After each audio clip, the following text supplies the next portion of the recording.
Breaking News Kompas TV kami lanjutkan, saudara masih menyoroti gelombang unjuk rasa yang terjadi di sejumlah titik di Indonesia, termasuk di Jakarta.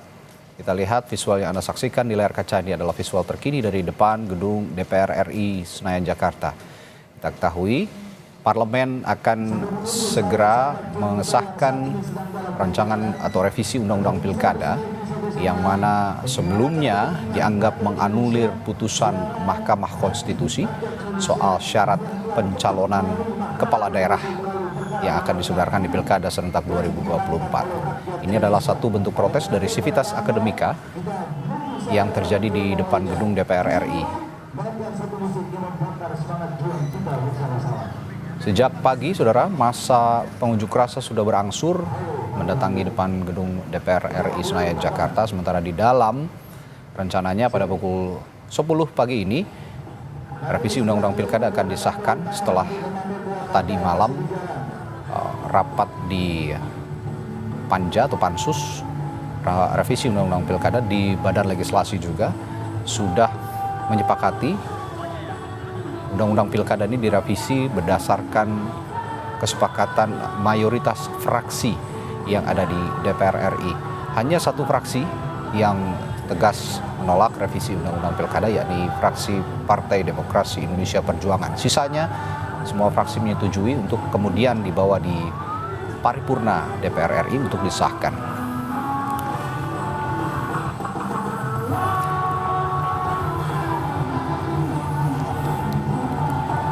Sepertinya masih ada kendala di dalam ruang sidang DPR RI sehingga rapat paripurna belum juga dimulai karena anggota DPR RI yang diwajibkan untuk hadir dalam rapat paripurna DPR RI ini belum memenuhi quorum atau belum memenuhi syarat untuk pengambilan keputusan rapat paripurna DPR. Sudah ada jurnalis Kompas TV Tifal Solesa yang memantau sejak pagi di gedung DPR RI Senayan, Jakarta. Tifal, selamat pagi. Ya, Radi. Ya, Tifal. Ya, Radi. Baik, Tifal, kabarnya sidang ditunda karena belum quorum. Fraksi mana saja yang belum datang atau belum hadir di rapat paripurna DPR RI pagi hari ini? Sebetulnya kalau ditanya soal fraksi secara kasat mata, saya sudah melihat beberapa fraksi yang sudah ada. PDI Perjuangan yang menyatakan penolakan, sebagian anggota sudah ada di sini. Okay. Kemudian dari Partai Amanat Nasional, Partai Gerindra, Partai Golkar, Nasdem juga terlihat. PKS tadi saya lihat ada Adam Bajatun. Kemudian dari fraksi P3 ada Ahmad Daido, Wakil Ketua Badan Legislasi DPR juga sudah tiba di sini. PAN juga sudah ada dan beberapa fraksi juga sudah ada. Namun karena jumlah anggota ini masih belum sesuai dengan kesepakatan atau juga aturan yang haruskan pengambilan keputusan ini sesuai dengan quorum, maka tadi Dasko Ahmad selaku pimpinan sidang atau rapat paripurna hari ini menyatakan bahwa sidang ditunda untuk kemudian dirapatkan kembali ke Bamus untuk melakukan penjadwalan berikutnya. Itu yang saya dengar dan saya cermati tadi oleh Dasko disampaikan dalam rapat hari ini, dan langsung ketiga pimpinan dan beberapa anggota meninggalkan ruang rapat paripurna. Tadi sedikit banyak saya juga sempat mendengar ada tepukan tangan tadi dari beberapa anggota, masih butuh konfirmasi lagi tadi itu siapa, namun itu terdengar cukup jelas di telinga saya yang memantau dari balkon ruang rapat paripurna DPR RI pada hari ini. Ini juga menjadi dinamika yang menarik sesungguhnya karena di tengah banyaknya penolakan atas revisi Undang-Undang Pilkada ini, ternyata di dalam ruang rapat paripurna juga belum sampai pada kata-kata, meskipun kemudian pada faktanya di Badan Legislasi DPR RI hanya ada satu dari total 9 fraksi di DPR yang menyatakan penolakan atas revisi undang-undang tersebut. Nah, visual yang Anda lihat sekarang adalah gambaran dari keadaan ruang rapat paripurna di gedung antara dua DPR RI pada hari ini. Kosong, banyak kursi yang kosong untuk saat ini, namun beberapa anggota DPR masih terpantau berada di dalam ruangan ini. Kalian secara kasat mata ada Budi Satriojiwandono dari Gerindra, kemudian Edi Suparno dari Partai Amanat Nasional, lalu ada anggota fraksi PDI Perjuangan Arya Bima, dan juga beberapa anggota lainnya. Ini juga masih harus kami konfirmasi lagi bagaimana tindak lanjutnya setelah ini dan mekanismenya akan seperti apa, apakah akan tetap diupayakan pada hari ini nanti atau penjadwalannya akan berpengaruh lagi akan diubah ke agenda atau di tanggal yang lain atau di hari yang berbeda. Ini masih butuh konfirmasi lebih lanjut lagi.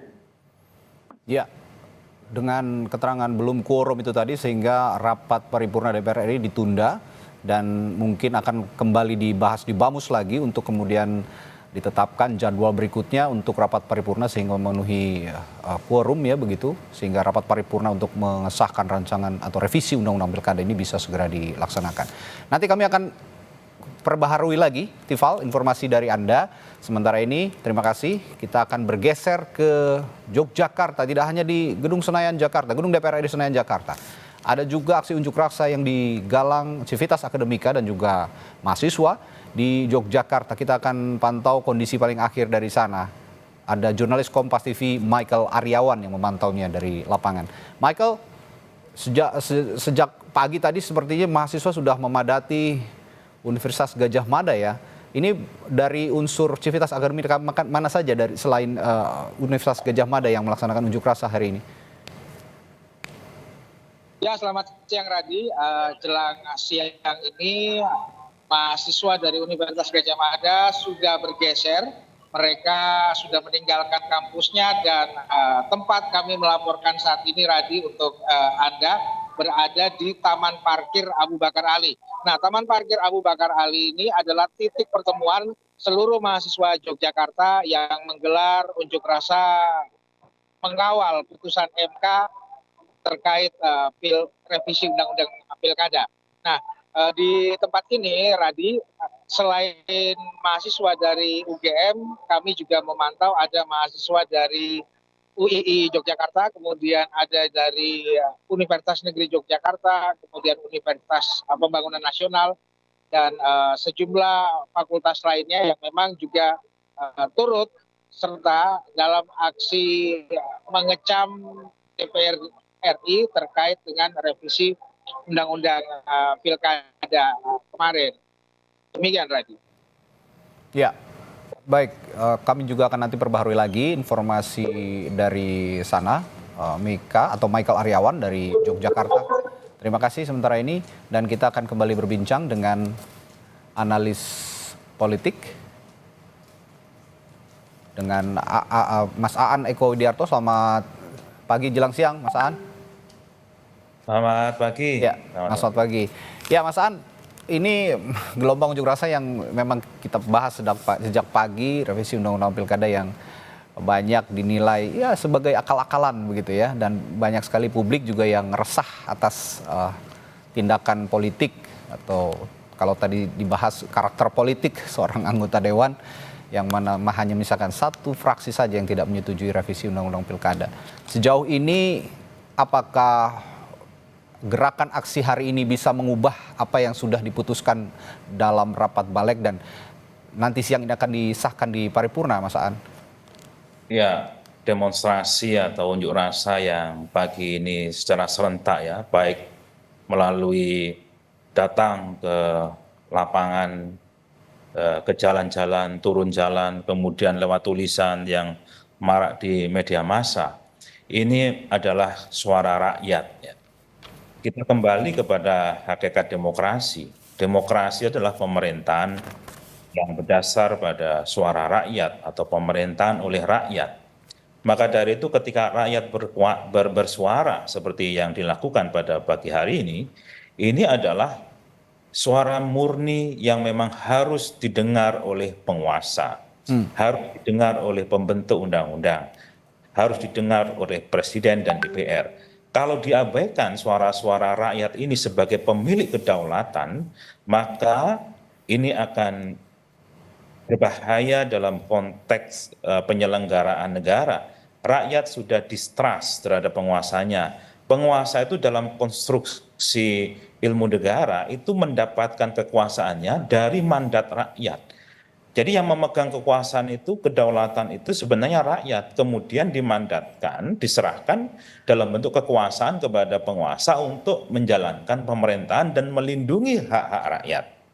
Nah, ketika rakyat sudah seperti ini, ya tidak ada lain sebenarnya bagi pembentuk undang-undang, ya khususnya Presiden dan DPR, untuk menghentikan proses sebenarnya. Jangan sampai ini berlarut terus-menerus, sehingga malah akan kontradiktif dengan mandat yang sudah diberikan oleh rakyat kepada penguasa. Oke. Pengabaian terhadap putusan Mahkamah Konstitusi dikhawatirkan juga dapat memicu terjadinya krisis konstitusional yang pada akhirnya akan berdampak pada legitimasi Pilkada 2024 itu sendiri. Anda juga punya pandangan seperti ini, Mas An? Ya, dan itu juga sudah disampaikan. Jadi Mahkamah Konstitusi itu dalam putusannya, di putusan 70, itu sudah clear menyampaikan bahwasanya kalau sampai tidak ditaati putusan mahkamah yang orga omnes ini, maka nanti mahkamah sebagai lembaga yang punya wewenang untuk melakukan ya penyelesaian sengketa perselisihan hasil pemilihan umum, termasuk di dalamnya pilkada, bisa menyatakan hasil pilkadanya tidak sah. Ya. Nah, ini kan akhirnya stuck semua kan begitu kan? Semuanya saling mengunci. Nah, kalau saling mengunci bahayanya adalah apa? Tidak ada pemerintahan di negeri ini. Ya, semuanya akan kacau sistemnya. Ya, tidak lagi percaya kepada konstitusi, tidak lagi percaya kepada penegak hukum. Akhirnya negara kita menjadi setback kembali seolah-olah Indonesia itu belum terbentuk. Ini berbahaya. Ya, lagi-lagi yang dikorbankan adalah pemilih, dalam hal ini rakyat gitu ya. Nah, Mas An, saya berbicara juga soal regulasi. Kita dudukan persoalan ini. Jika memang nanti ini disahkan begitu, revisi Undang-Undang Pilkada disahkan, akhirnya ada regulasi baru dalam Pilkada. Tapi di sisi lain sebelumnya ada putusan Mahkamah Konstitusi soal yang kemarin disengketakan begitu, yang kemarin diajukan untuk merevisi juga sebenarnya Undang-Undang Pilkada. Kalau merujuk kepada situasi seperti ini, KPU harus melihat aturan yang mana atau melihat undang-undang yang mana ketika putusan MK ada lalu juga ada revisi Undang-Undang Pilkada? Ya, kita runut dari sisi perundang-undangan ya. PKPU itu adalah peraturan organik ya. Peraturan Komisi Pemilihan Umum adalah peraturan perundang-undangan organik. Organik dari apa? Organik dari undang-undang. Sehingga KPU dalam membentuk peraturan KPU itu memang merujuk kepada undang-undang. Nah, undang-undang apa ini? Undang-undang Pilkada kan begitu. Betul. Nah, undang-undang Pilkada yang mana kan ini? Untuk saat ini adalah undang-undang Pilkada yang sudah diberikan tafsir oleh Mahkamah Konstitusi dalam putusan 60 dan 70. Nah, untuk saat ini. Kalau misalnya nanti yang sedang diparipurnakan ini, mau diparipurnakan ini, ternyata jadi undang-undang, kan itu mencabut kan gitu logikanya, mencabut undang-undang yang lama. Jadilah undang-undang yang baru sesuai dengan hasil paripurna hari ini, misalnya begitu. Nah, secara hukum, RUU yang nanti dihasilkan oleh DPR dan Presiden itu juga sah. Ada asas hukumnya praduga rahmatah. Jadi tindakan apapun dari penguasa untuk membentuk undang-undang itu dianggap sah sampai dengan undang-undang itu belum dinyatakan tidak berlaku oleh pengadilan atau belum dicabut oleh yang membentuknya. Sehingga dalam hal ini menurut saya KPU harus menunggu dulu. Ini kan posisi masih transisi semua ya. Menunggu dulu dari peraturan yang memang betul-betul sudah berlaku. Bisa jadi nanti RUU yang dihasilkan oleh DPR ini akan diuji kembali ke Mahkamah Konstitusi. Saya tadi menyampaikan yang sangat mungkin adalah uji formil, itu paling mudah. Kenapa? Ini undang-undang sangat kilat sekali, sangat bertentangan dengan putusan mahkamah sebelumnya yang di sana menentukan bahwasannya pembentukan undang-undang harus meaningful participation dalam prosesnya. Kalau cuma semalam, kapan mau mendengar masyarakat? Kapan memberikan penjelasan kan jelas nggak mungkin. Jadi dalam ini sangat mungkin juga nanti mahkamah dalam memutus juga tidak lama-lama. Kenapa? Karena masalahnya sudah clear. Ya, kalau ada pengajuan dari masyarakat untuk melakukan uji formil terhadap revisi Undang-Undang Pilkada yang saat ini mau dibentuk itu, maka bisa saja mahkamah langsung membatalkan itu. Kalau itu batal, maka KPU harus merujuk kembali kepada norma yang lama yang belum waktu itu sudah diputus oleh Mahkamah Konstitusi. Nah, jadi akan seperti itu. Kalau kemudian nanti DPR ternyata membuat lagi, bagaimana? Apakah seperti ini kita bernegara? Ya kan? Tidak ada saling menghormati. Jadi seharusnya putusan Mahkamah Konstitusi, putusan pengadilan sesuai dengan azas res judicata tadi harus dihormati. Ya, sebagaimana kita juga menghormati dulu, suka tidak suka, putusan 90 ya tahun 2023 yang di situ memberikan perubahan usia terhadap paslon presiden dan wakil presiden juga akhirnya dihormati. Akhirnya terjadilah pemilihan presiden, akhirnya terpilihlah presiden. Semuanya menghormati. Ya, suka atau tidak suka. Dan ini persoalannya untuk yang saat ini bukan persoalan substansinya, tapi persoalan penghormatan terhadap putusan pengadilan dalam konteks kita sebagai negara hukum. Itu problem kenegaraan yang memang kita harus jaga agar kita tidak terperosok ke dalam Indonesia adalah mahstat, Indonesia adalah negara kekuasaan.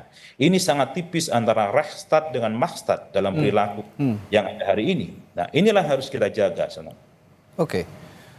Dalam rapat balik tadi malam, Mas Aan, fraksi PDI Perjuangan meminta Minderheitsnota atau nota keberatan pada rapat paripurna nanti apabila RUU ini menegasikan putusan MK nomor 60 dan 70. Nah, apakah langkah ini juga bisa menjadi pengaruh besar atau bisa memberikan pengaruh besar dalam pengambilan keputusan dalam rapat paripurna nanti, Mas Aan? Ya, secara politik itu bisa berpengaruh memang ya, untuk menunjukkan bahwa standing salah satu fraksi itu tidak setuju dan keberatan terhadap keputusan yang mau dibuat ya. Tapi kalau secara hukum memang yang menjadi mekanisme adalah quorum. Setelah quorum kemudian apakah suaranya sudah melebihi dari suara yang dibutuhkan untuk persetujuan. Jadi intinya berapa jumlah yang setuju dan berapa jumlah yang tidak setuju. Kalau jumlah yang setuju lebih banyak, maka terjadilah persetujuan itu. Persetujuan di internal DPR. Belum nanti ada persetujuan bersama antara Presiden dengan DPR. Nah, hari ini agendanya adalah masih membentuk persetujuan bersama di DPR, para anggotanya, seluruh anggota dihitung one man one vote, kemudian dari situlah akan diketahui. Kalau ada nota keberatan dari salah satu fraksi, misalnya dalam hal adalah PDI, nah itu kan berapa signifikansi jumlah orangnya. Kalau tidak signifikan terhadap keseluruhan, maka bisa aja kalah tetap. Ya 8 lawan 1 kan.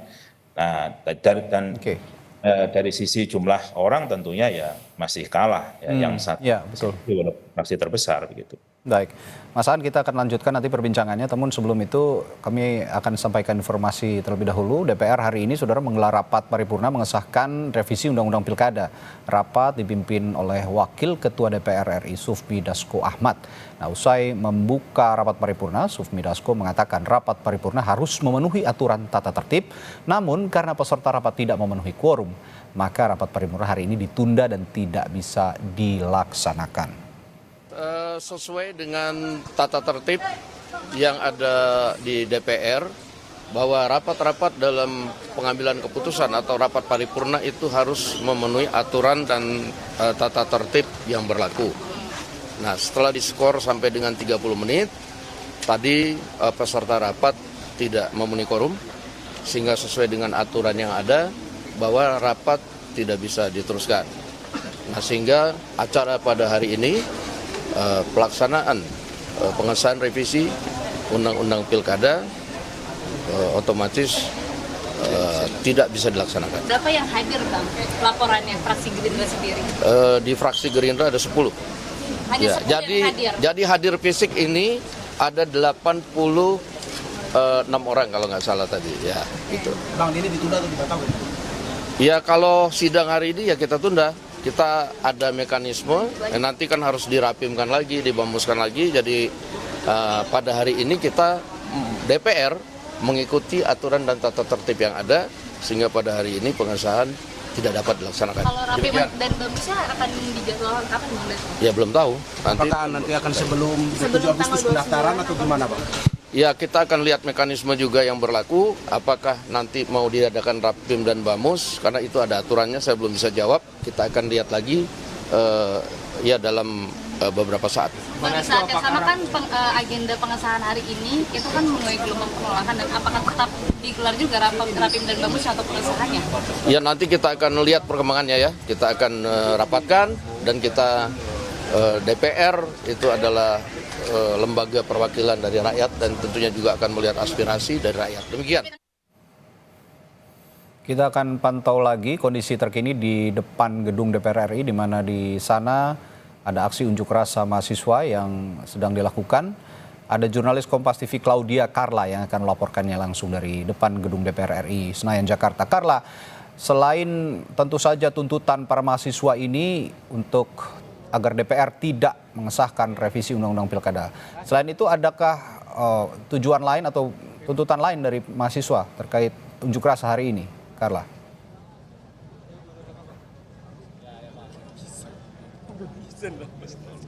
Ya, Radi dan juga saudara, saat ini memang masa sudah banyak yang berdatangan untuk melakukan aksi unjuk rasa terkait dengan penolakan revisi UU Pilkada yang kemarin diputuskan oleh Badan Legislasi DPR RI. Dari pantauan kami, masa mulai berdatangan pada pukul 9:30 waktu Indonesia Barat, dimulai dari komunitas warga kota, ada juga dari Partai Buruh, dan juga terdapat dari komunitas komika seperti Abel, terus lalu Ari Kriting, Bintang Emon. Secara rata-rata seluruhnya melakukan atau menuntut hal yang sama, yaitu terkait dengan penolakan revisi UU Pilkada. Ada juga dari kalangan pengusaha dan juga mahasiswa, Radi dan juga saudara. Salah satunya itu yang ada di belakang saya, Partai Buruh juga ia melakukan aksi unjuk rasa terkait dengan penolakan revisi UU Pilkada yang kemarin diputuskan oleh Badan Legislatif DPR RI. Mereka ada menuntut dua hal, yaitu terkait dengan untuk mendesak DPR untuk tidak menganulir putusan Mahkamah Konstitusi nomor 60 PUU 22/2024. Masih siap berjuang bersama-sama kawan-kawan? Agar KPU paling lambat Masih siap berjuang bersama-sama? 2024 sudah mengeluarkan Sahabat-sahabat sesuai keputusan yang hari ini telah ikhlas mewakafkan waktunya untuk bisa bersama-sama bersatu menyuarakan perlawanan terhadap konspirasi busuk seperti yang hari Anda lihat saat ini mulai disuarakan juga terkait dengan penyuaran-penyuaran saat ini. Kami mau tanya, apa yang akan disampaikan oleh pihak-pihak yang Itu tadi laporan Claudia Carla dari depan gedung DPR RI Senayan, Jakarta, dan kita akan terus juga menginformasikan kepada Anda perkembangan paling akhir dari unjuk rasa yang dilakukan di depan gedung DPR dan juga sejumlah titik di Indonesia, terutama dari para sivitas akademika.